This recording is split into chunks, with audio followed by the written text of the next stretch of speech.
Good evening. Hello, everybody. Welcome to another episode of Red Wine and Cigarettes. It's me, Popo. I'm with Malindi and Sibusi as usual. And tonight, our guest is Buitumelo Buikutso. Welcome, boys. Welcome. Thank you. More affectionately known as Boyds. Boyds, tell us a little bit about yourself. Whew, the pressure. Just a little bit. We Kuto, born and bred in the East Rand, east of Johannesburg. Registered trauma counselor by profession, music lover of humans. I love humans 100% most of the time. I don't always necessarily like them, but the love is real. And yeah, I'm in private practice. I have a company called Beatover Consulting, where we do a lot of psychoeducational and training programs as well around biopsychosocial, topics. So a lot of, assistance in terms of people, especially during this time. And yeah, that's pretty much me in a nutshell. Thank you so much for joining us tonight. We just felt like your contribution would be so valuable, and we're really excited about tonight's topic. So tonight we are speaking about what we called the first time. I'll tell you guys why I thought this was an important topic to speak about. I was introduced to sex in a very healthy manner, on my terms. It was initiated, my first time was initiated by me. I was in a loving relationship. The relationship continued for another 2 years after my first time, and subsequently, I've had a really healthy relationship and navigation of sex. But because I've got friends, I've got women I meet, I'm speaking about women specifically, I realized that that's not necessarily everyone's experience, and I have found that I'm now on 36 on the 20th. But even now in my life, I've got women who have never experienced an orgasm. I know women who don't want to do certain positions, like, let's say, doggy style, because they don't like the way their ass shakes. I know women who will not have sex with the lights on because they're not comfortable with their flaws, with their stretch marks, with their cellulite, with their saggy boobs, whatever it is. Whereas I've never had that issue. So I realized that my experience is not necessarily the rule or the norm.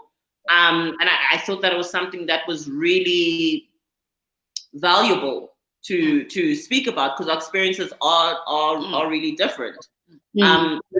What was your experience with your first time, and how has that affected the way you navigate sexual relationships? I'll be quite honest. Because of certain traumatic things that happened to me in childhood, I had quite a detached relationship with sex. And I grew up having a lot of friends who were guys, and I saw how the women that we use the term broke the virginity of various women, and how those women would cling on and be so emotionally distraught and call them all the time, and it just didn't look healthy. So when I decided that, okay, I'm nearing the age where I am going to be sexually active and I want my first time to be on my terms, I basically spoke to a friend, a really close friend of mine who was a gentleman. He was really amazing. And I was like, listen, this is what I need from you. And he was amazing about it. And I must say, it might not have healed my previous introduction to sexuality, but it did set the tone for me to be able to say, okay, this is what I need, and have a voice where I feel like I'm comfortable enough to say that this is what I'm comfortable with. It has taken a while. I'm not the kind of person who got, how do I put it, got comfortable with my sexuality quite early in my life. It took me a number of years. I think I only got comfortable with sexuality in my late 20s. This was even after my son was born. Like, my son was about 6 years old. So I think it takes time, and I would like to understand from the panel that we have and from our viewers what their experience were and how they got comfortable with their sexuality, because it took me a while. Boys, what was your first experience with sharing your body fully with a man? Sure. I think for me, even the journey leading up to that is mine and Lynn's is very much similar in the sense that I had a lot of male friends. I think I'd hear a lot in terms of their activities and how they engage with women, but also honestly as well, a lot of my friends also kind of lost their virginities throughout their teenage years. For me, it was much later, and it was much later because it was by choice. I think at that point, for some reason, and I was talking to one of the doctors, Dr. B. I'll tell you guys about him a bit later on. I was saying to him that I was so sure and so secure about my decision, in it being a bit later on in my life, and I'm not too sure where that came from. And he's like, what? Your relationship with sexuality actually starts from conception, not from you engaging sexually with someone else or engaging sexually with yourself in terms of exploring or whatever the case is, which, by the way, we already start doing that by the age of 1.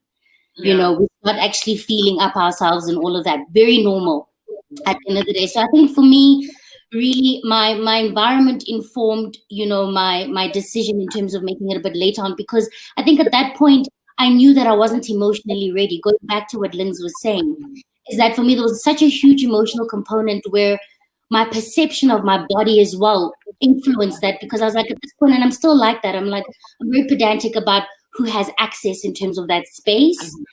And I remember my friends used to joke around, and they used to say that I have penophobia, that I was and honestly, it was a joke, but subconsciously I'm like, maybe because I've never really been orientated in terms of like the physical sense.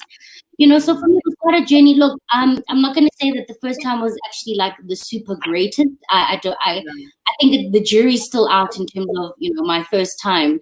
I'll tell you guys a story about it one day. But afterwards, the weirdest thing for me was that there was no attachment. Yes, I think I consciously chose who I wanted to be intimate with at that point in time. I was comfortable with that person. And most of the girls, and I was very anxious because most of the girls would be like, yo, now you're going to get attached. And me and this person had broken up at that point in time. But afterwards, I was at peace. I was okay. I didn't find myself wanting to call, wanting to be attached. And I think he got startled, and he did the chasing afterwards, because he was like, okay, this is not how this normally goes. And I was like, well, I'm okay, and thank you. Even though it was a bit ambiguous for me, but thanks, and I'm okay. And myself and this person, we're still acquaintances. I won't say we're bum champs. We're still acquaintances and stuff. It was never awkward. But I must say, I was very much comfortable at that point in time, and I was glad that I waited, because emotionally, I dealt with it so much more better. I think that Sibs, Boyd, and myself, what's true for all three of us, which isn't true for a lot of women, is that it was on our terms, which isn't something that I hear much. I'm interested to hear what your experience was, Sibs. So, yes, on my terms. I grew up in a house. I started reading. Something that's imperative to the story is I started reading when I was 3 years old. When you start reading when you're 3 years old, you read, so 3, 4, 5, you're reading whatever, Benny Betty, you know what I mean? And even at 3 to 4, it's Benny Betty. And then you have to transition, not have to, but you end up transitioning into novels, right?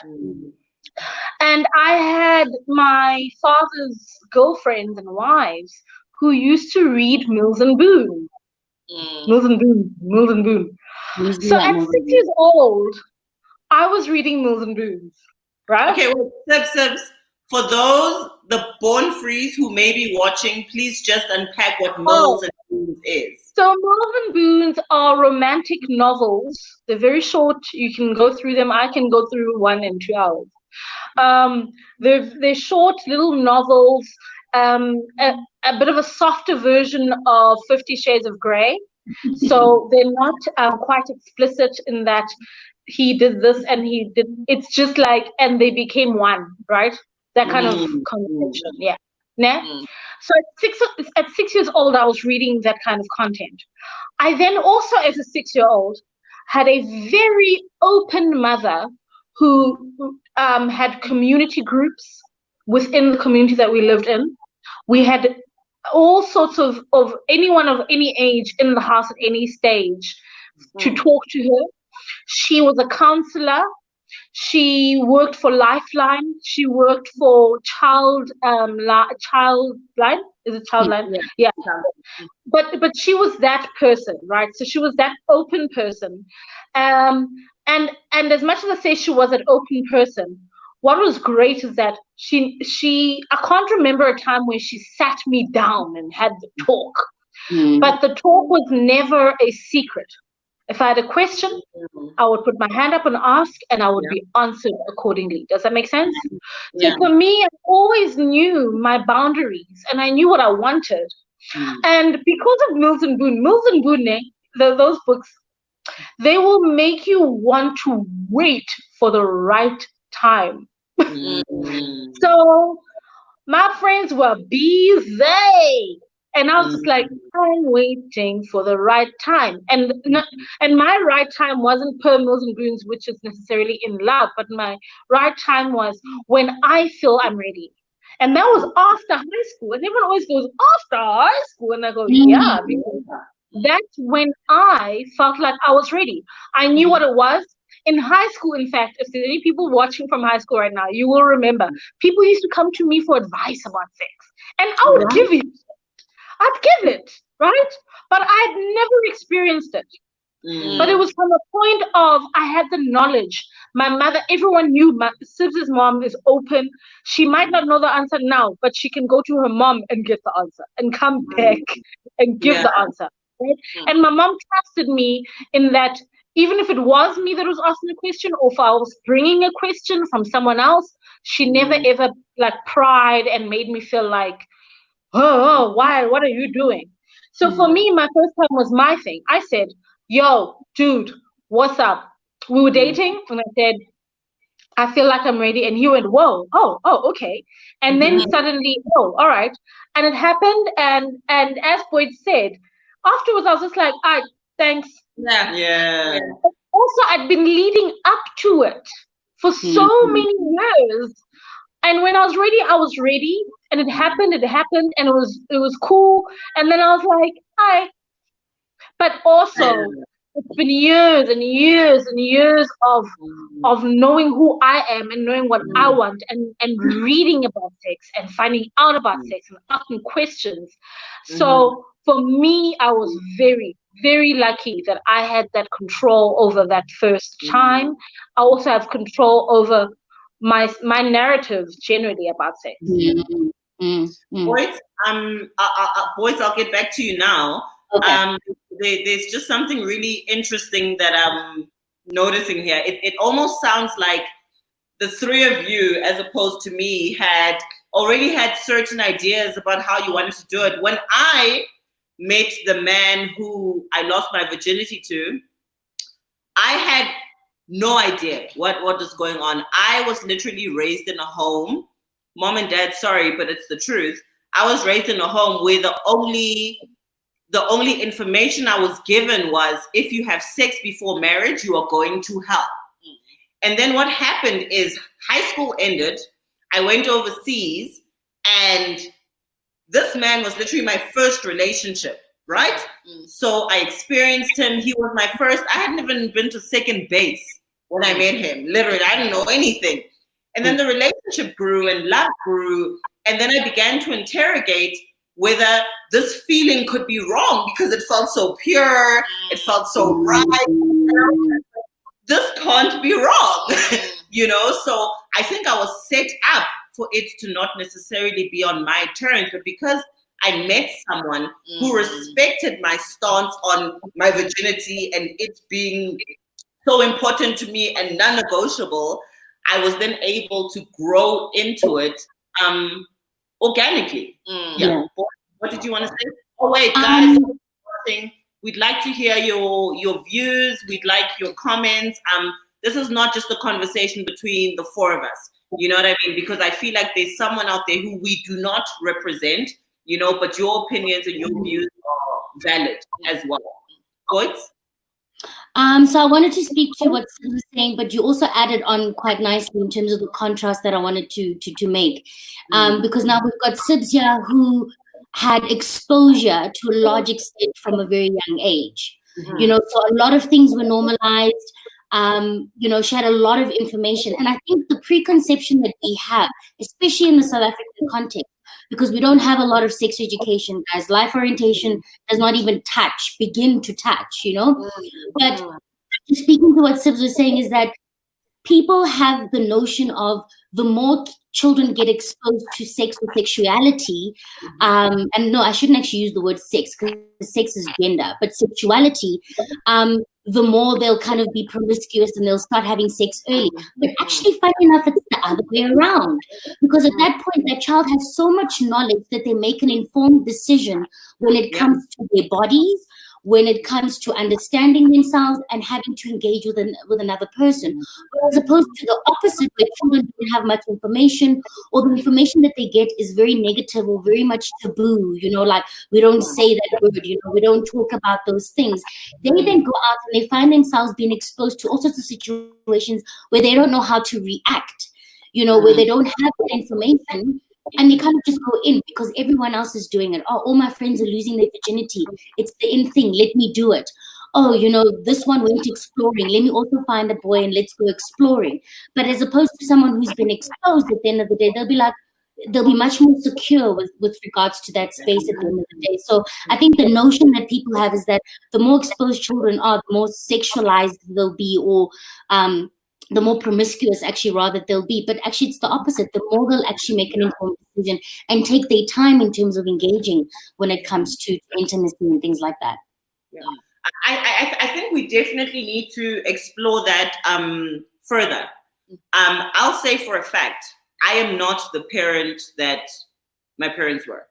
I literally, with not just sex, with substances, with a lot of things, there's nothing that I've said to my daughter is off the table, you know, because in my parenting, I feel it's important for me to empower her. I'm not saying I am always comfortable, because I look at her, I see my baby, I breastfed her, she's my child, you know, but I think there was over a period, I sat and I actually thought about what the priority is, my comfort or her safety. So these when it comes to her parenting are based on what keeps her safe, you know. And for me, the answer was giving her access to information, you know, even when I am uncomfortable, because my comfort cannot be above her being safe. Sibs, what are your thoughts? I agree completely. I think we have to, as parents, be open and honest, because the more information you give your kids, the more you're empowering your child. You're empowering. You're adding things into the backpack of life. You know what I mean? You're adding things into that backpack of life. So it is her safety. She's able to pull out. So your daughter's able to pull out something and go, wait, my mama said, and pull it out, right? Yeah. And add towards that safety and that net. You know what I mean? So people constantly say to me, and your child, and I'm like, listen, my child, penis, vagina, from go, right? Yeah. Don't let anyone touch your penis, because that's your penis. If anyone touches your penis, let me know. I can't touch your penis. Your dad can't touch your penis, right? It's important for me. Why? I'm giving you safety. I'm teaching you that generally no one can touch your penis unless you say, yes, you may touch your penis, but he's at that age where he's too young anyways. But if there's a question about sex, I answer. I used to work for an NGO where we worked closely with sex, and I had condoms and lube in my house. And my son would be like, "What's lube for?" I'm like, "When the penis goes into the vagina, it makes for a smooth entrance." And everyone's like, "He's 7," and I'm like, "Oh, Yeah. but like, it is what it is. Yeah. It doesn't mean that because I'm telling him that this is what it is, he's gonna go out and do it." Does that make sense? Yeah. Because I know from my growing up that when I knew what it was, I went, "Oh," and then carried on. Like, I didn't do anything about it. I just went, "Oh, all right, now I have the knowledge. Next." So you definitely have to equip, and equipping your kids is being open. And I love that you said you are uncomfortable, Popo, because that's a parent. That's you being a parent. You're uncomfortable, but you recognize that, oh, I need to get out of my little cocoon so that my daughter is safe.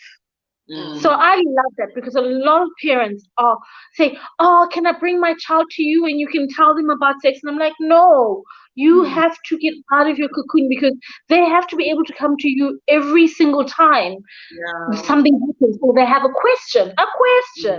They have to be able to." So I love that. I love that you acknowledge that you're uncomfortable, but you also acknowledge that for your daughter's safety, you have to be able to equip her with knowledge, and also the knowledge that I can ask the right questions of my parent. Yeah.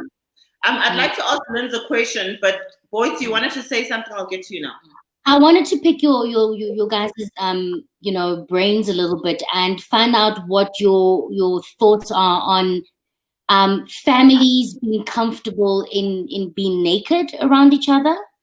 And I'll tell you guys the reason why I'm asking, is because I was saying, I was talking to Dr.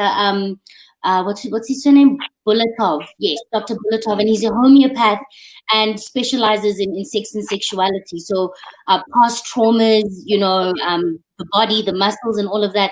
And he was saying, he was like, ideally in all the families, everyone should be comfortable in being naked around each other up until kids get to the pubescent age. So once they hit puberty, that's when then, we then start kind of, covering up and all of that. But them growing up, so that's like the first 12, 13 years where there's that level of comfortability, because, his notion was that it contributes to comfortability, number one.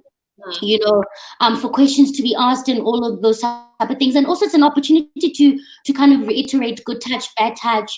You don't let mom go and invade your privacy. You don't let dad invade your privacy. And I was thinking about it, and I was like, from an African perspective, a lot of families actually grew up, especially as Lalen, Kumakayeng, and whatever not, where you'll see, family, everyone's bathing in one room and all those type of things.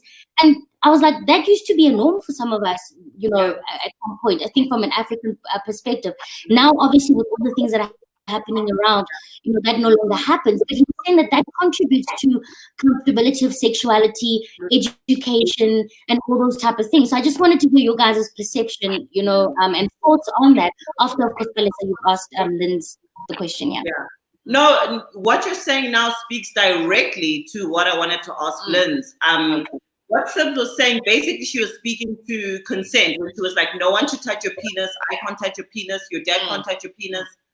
I literally forced myself to teach consent by modeling it because of the world we live in right now. My daughter's 13 years old and it's a girl. I'm a girl, she's a girl. But where we are right now, I do not enter my daughter's room if she's getting dressed, if she does not want me to enter the room, because I don't think you teach by telling, you teach by showing. So the navigation has adapted to the state of our society. Literally, I'm just like, I remember being my daughter's age and there's a certain uncle and they're like, "Twara malume ka ditsebe," and kiss him, and I don't want to. But if I didn't, then I'm being rude.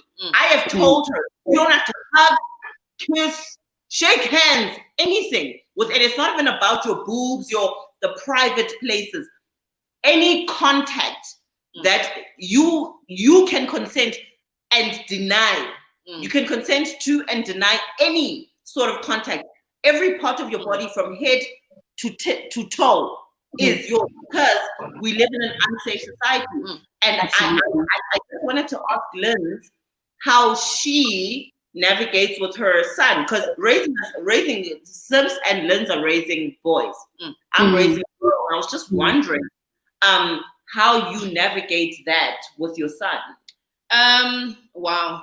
It's actually a tricky balance, especially taking into consideration the things that are happening in our society right now. I must be honest, I grew up in an environment where nudity wasn't taboo. It was like, this is normal. Hence, my siblings and my parental figures are very comfortable with their bodies, and I was also then equipped to be comfortable with my body. And I then kind of continued that into raising my son, in terms of nudity, but also trying to balance out your privacy, as in people shouldn't touch you in certain places. People shouldn't touch you anyway, even as a boy. And I felt that it was important to also teach him what you've been teaching your daughter in terms of his body, because then he will respect a woman's body. Because he's shown me that he's heterosexual. So when he's interacting with a woman, he will respect her body because he respects his own.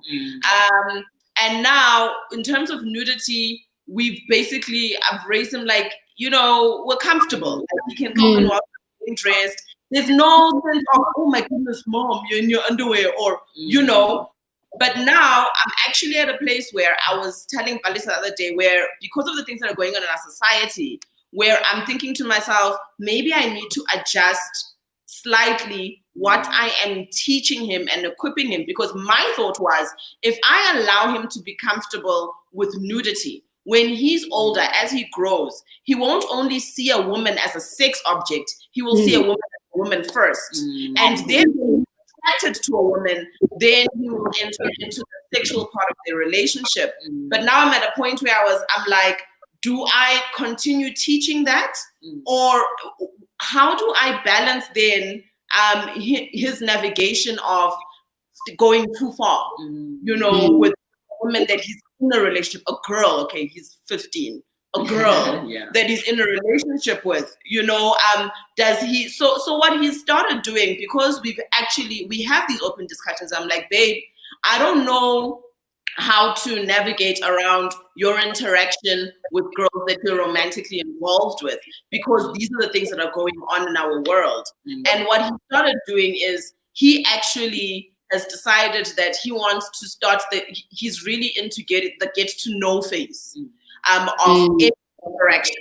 And then they discuss, okay, what are we comfortable with, you and I? And this is as far as I've gone, this is as far as you've gone. So what are we comfortable with and what are we going to do? And then he comes back and tells me.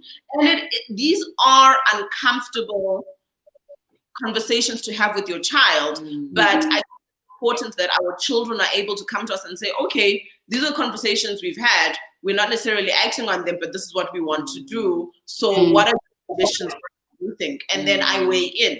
It's really a difficult balance, I must say. Yeah. It is a difficult balance, and I think because our world is changing. Well, I don't know that our world is changing. I think maybe we're just more vocal about the stuff that's going on. You know what I mean? Because I like it. I when I look back, there was some stuff that was a little bit rapey. You know what I mean? Within family that wasn't really spoken about. Yeah. But there was something that you mentioned earlier that I'd like you to unpack for me. You said that you feel that we are sexualized from conception. What did you mean by that? Look, like I said, Dr. B also, dropped some bars on me the other day when I was consulting with him in this regard. And look, I was bringing a bit of my clinical insights that I know, especially from a trauma perspective, muscle memory, so people that have gotten sexually violated and stuff, people don't realize that we speak of muscle memory because our bodies also hold those memories. So you might be in a car accident, for instance, and your body hasn't released, that from its muscles and all those type of things. So him and I were just engaging, and he said to me, sexuality, and I was like, yes, it starts from birth. And he's like, actually, boy, it's deeper than that.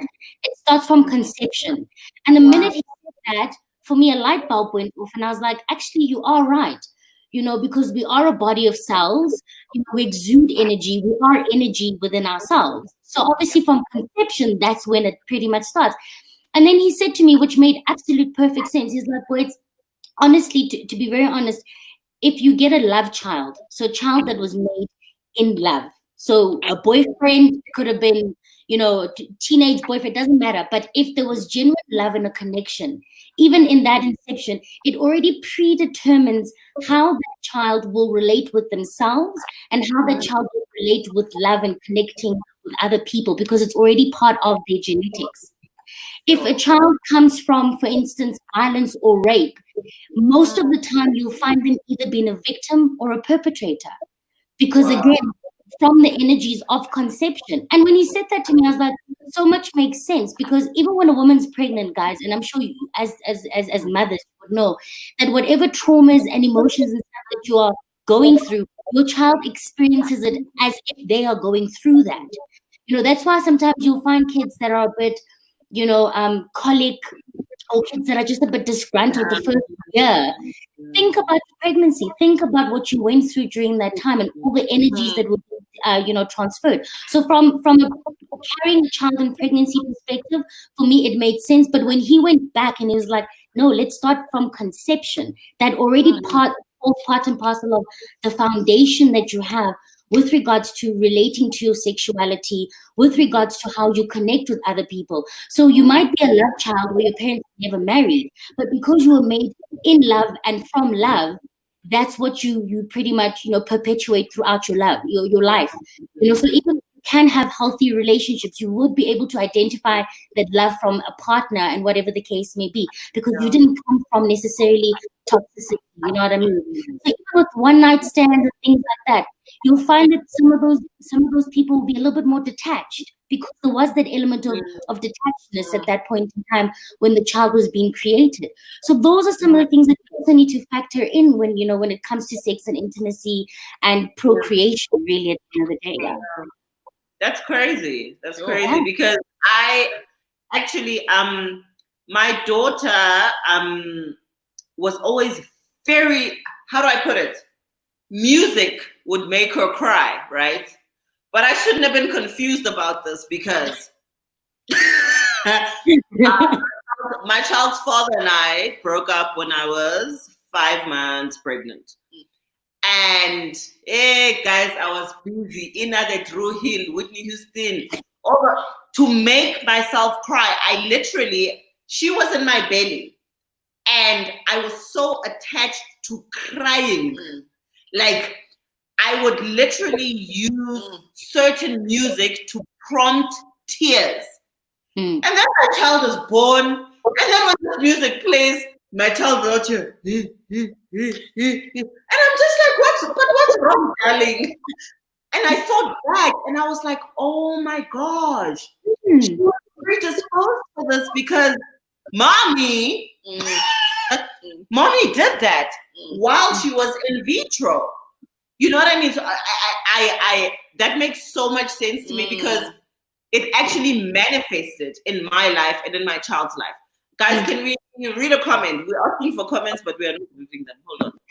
I also have Pepe. Pepe says, at what age do you feel parents need to start having more detailed conversations about sex with their kids? Things like their sexual orientation, identity, pregnancy, STIs, seeking consent from their lovers, etc. Sibs has her hands up, and then we'll come to Linz. Go ahead, Sibs. All of you have your hands up. Let's go to Sibs first. She was first. Sorry. So for me, it's as soon as possible. Yep. I speak as soon as possible. The questions start. I have friends who are in the LGBTQIAQ+ community, and from go, I'm like, this is so and so. They love another man, or they love another woman. which Yeah. is normal. So I'll teach them about that from a young age, from like 4 years old. I don't her. And you know what? Kids don't care at 4. They're just like, oh, okay. And then move on. Yeah. I think STIs for me might come at a later stage, because STIs are when you start understanding what sex really is, and that there's this happening, and then this, and then sometimes there can be a disease or whatever it is. But because kids are having sex at a young age now, they're having sex from 9 years old. Yes, you heard me. 9 years old. Yeah. STIs is something that you should be talking about from 9 years old. My son is turning 9 in a month and a half. I'm going to have that conversation with him in a month and a half. And I know that. So there is no early stage. The more you equip your child with information, the better. That's my stance. Yeah. Boyd, I'll get to you, Liz. I completely agree with Sibs. I'd like to mainly touch on the point of sexual orientation. I wasn't raised in a family where I completely understood various sexual orientations, but I must say my mother was open. She never gave me the sense that you need to be biased against a certain person because of who they prefer to be sexually intimate with. And also I've been close with Sibs for many years, so we've had these conversations raising our boys. And I've allowed space in my son's life where I'm like, so this is what heterosexual means. This is what homosexual means. And the various things that I must say I wasn't equipped to understand, but I'd ask questions from people who knew what was going on, who understood what bisexual is or pansexual, all of those things. Because the thing is, you need to equip your child to understand that, okay, it's okay for me to feel this way towards a person. I'm not wrong. Because once you make a child feel like they're in a box and they're wrong for feeling a certain way or being attracted to a certain person that is out of the norm, then you are completely destroying their sexuality, completely. And you're stunting their growth as an individual, as a human being, even on the inside, spiritually. So for me, it's quite important, not necessarily sitting, I mean, some people might be uncomfortable sitting a child down at the age of 4 and saying, so this is that, these people are homosexual, these people are heterosexual, whatever the case may be. But when a child asks questions, or when you're watching TV, or when your child is like, oh, I think I like, because we usually like their teachers, I think I like Mrs. Doubtfire, for example, like, oh, why do you think you like her? Oh, as opposed to liking Mr. Who? Like, you know what I mean? Like, ask those questions. So they also interrogate that within themselves and feel comfortable to be attracted to whomever they're attracted to. I know what I'm saying in a lot of families is really taboo, but I feel it's quite important, because we need to break this thing of being biased. That being heterosexual is the norm. People are attracted to who they are attracted to, and it's okay. So we need to allow ourselves to open that space for people, for our kids to grow as individuals and find themselves that way. Sorry, just quickly. When my son was, I think he was 10 or 11, he introduced me to a movie called Love, Simon. And I remember I spoke to Sibs about it, because I was like, I'm not sure where this conversation would go. And Love, Simon is such a beautiful movie and so authentic in how it relates, how a teenage boy is coming out of his shell and his family ends up finding out that he's homosexual. But he's a masculine boy. He's not a feminine boy. And I remember I had a conversation with this, and I was like, so what conversation do I have with my son now? Because I don't know if he's telling me something, but I watched the movie with him and I was like, I love this movie. It's so beautiful. Like, I teared up because there were touching moments. But one thing I tried to be sure that I was careful of was not to be like, what is this? What's happening now? You know what I mean? It was a beautiful nonsense. and they so happened to be the same sex. Yes. Boyd? So I completely agree with Sibs and Lindsay in this regard. I think for me, it even starts earlier than that, guys. Much earlier than that. The minute your child is born, and I must say, in hindsight, I commend my best friend, because I remember bath time for my godson was, and again, it was either myself or my best friend that used to bathe him, no nanny or whatever, the first year. And she always insisted, she was like, look, after we bath him, we need to massage him from head to toe. So it would be bath time, would bath him, and as we're lotioning him, literally would start like from head to toe, like, leathering him, and literally massage his arms, his torso, literally from head to toe. And when I was again talking to Dr. B, he was like, that's one of the things that's very important at a very young age, from when the child is born, because that's part and parcel of that sexual education and sexual orientation. Massage yourself. And look, guys, I'm not talking about sensual massages and things like that. Stretching your child out, really, just because again, when they get kind of like, that sense of like, oh, feel, touch, oh, okay, those type of things.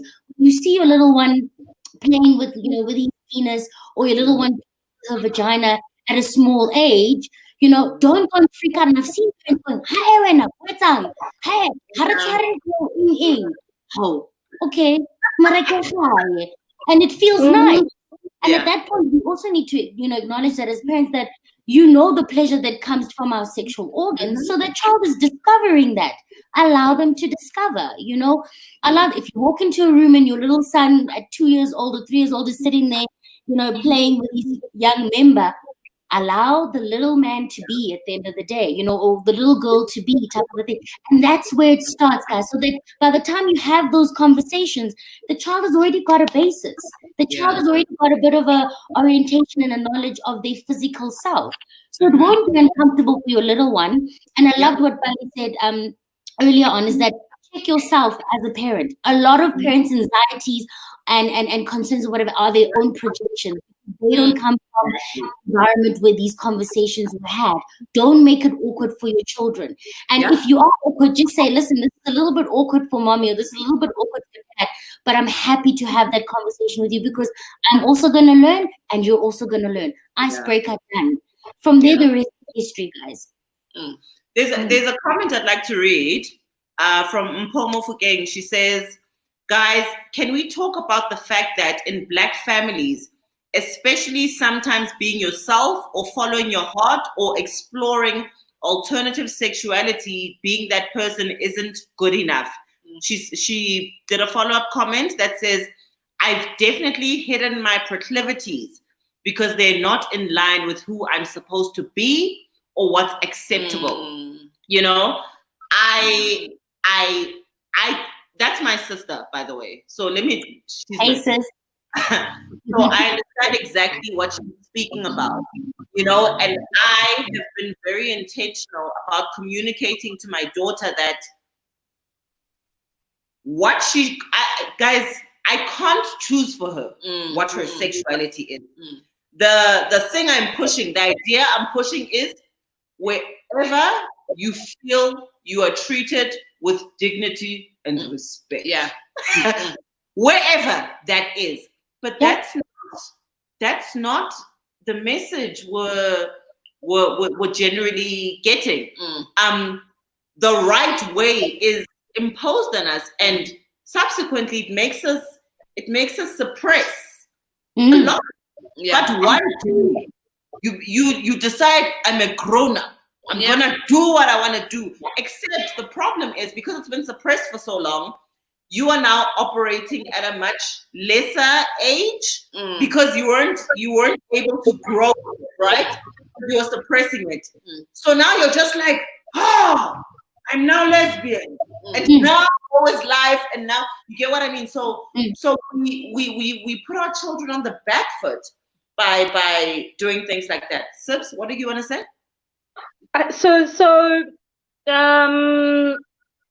With my history in the past few years of working with people that specifically are coming out of the closet and those kinds of things, and it's not kids, it's adults, it's people my age. It's really, really hard. So I think something that's important is to be comfortable with who you are right? And come out when you're comfortable, that whatever happens next, my life will carry on. Does that make sense? So people go, no, tell the world. I'm like, no, tell the world when you're ready. Because you say, come out of the closet. That doesn't help anyone. Because as Mpo said, Black families cannot deal with a lot of stuff and who you are. So I believe it's important to communicate, and sometimes to communicate directly to your parents to say, this is who I am. And I can't change who I am. I was about to sing. I can't change who I am. I'm saying the lyrics now. Even if I wanted to. And that's a Macklemore song says that. I can't change even if I tried, even if I wanted to. And that's an important message to say to your parents as an adult who has not been able to express who they are. But also at a stage where you feel that you're comfortable enough that if anything happens and they throw you out of the house, which is something that happens a lot, throw you out of the house, you're comfortable. And I'm not saying suppress who you are, but I'm saying you need to be able to choose at that moment that if I say this, I will be fine. Because it's also important for you to also be fine after. Does that make sense? Yeah. To be able to be in a space where you're fine afterwards. And I think that a lot of parents these days are a little bit more open, but it also takes a bit of juicing. So you give them information a little bit over years, so that by the time you say it, they go, "How Wanaka? I didn't expect this, but okay, sharp." And I think it's very hard for our age group. It's very, very hard. I can't even imagine how hard it is for our age group to say to your parents, "This is who I am. Please accept me for who I am," because we love our parents. So we're not doing it because we don't want to be with our parents. We want our parents' support. We want our parents' love because we do love our parents. So it's so hard. I think you have to really think it through. You have to know who your parents are. For some people, it works to just cut off completely because you know who your parents are and you know there'll never be any sort of acceptance whatsoever. But I think also when you know that from here, I'm gonna go here, it's fine. If they say they can't accept who I am, this is where I'm gonna go, and then that's it. But a lot of parents will say, so my mom's friends would be like, "Is your daughter what? Is your daughter lesbian?" And then she's like, "No." "But why lezinto zakhe?" My mom's just like, she is of the world, right? But at the same time, and my mom will say, you don't know who your child is. You have to realize that your child is of the world. They could be anyone. And it doesn't change that it's your child. But Black parents find it specifically hard. No, I lie. All parents, Black, white, Indian, whatever, they find it specifically hard, especially because of religion, to be able to open up to that. So it's a very, very hard thing. I think you must massage it slowly. It's a slow thing. It's a slow thing. And then when you feel like you're ready, then you go, bah. And then they'll go, oh, okay. Oh, isn't this so easy? Yeah. Royce, you want this? You're going to be the last comment. We've literally run out of time, but you wanted to say something? I wanted to say, because I think early on Sibs was like Black families can't have these, conversations. And I think African families can have these conversations. And I think the important thing, it's exactly what you're saying, is that us calling ourselves out, not only from a religious perspective, society. Let's look at society as a whole, guys. How is sex and sexuality depicted on our TV screens, on social media? It's those type of things. It's the quality of engagement around sex and sexuality that, for me, honestly, is a problem in that regard. And again, people not being aware of their uncomfortableness and where that comes from. You know, it might be from a lack of knowledge, it might be from all those type of things. But guys, also if you look at it from an African perspective, if you think about, you know, our people many years ago, look at our traditional outfits. Nerasa apare, guys. Half the time, women were walking, you know, bare chest, you know, men just covered their private parts and all of those type of things. And there was a sense of comfortability. Women were comfortable in their bodies, men were comfortable in their bodies in all different shapes and forms. You know, so now think about a lot of the unlearning that we have to do as a society and the relearning when it comes to sex and sexualization. Because back then, I'm sure these conversations used to happen around the fire. You know, coming of age was a conversation. You know, it was a rite of passage. There's all those things that we really quite, you know, we forget quite quickly. And I think it's because of obviously the indoctrination that we've gone through many, you know, years. I mean, a lot of our schooling and our teaching is very much westernized, you know, those type of things. So let's also go back as a nation, as a society, and go back to basis of, you know what, like I said, sexuality starts from conception. Sexuality continues as your child is born.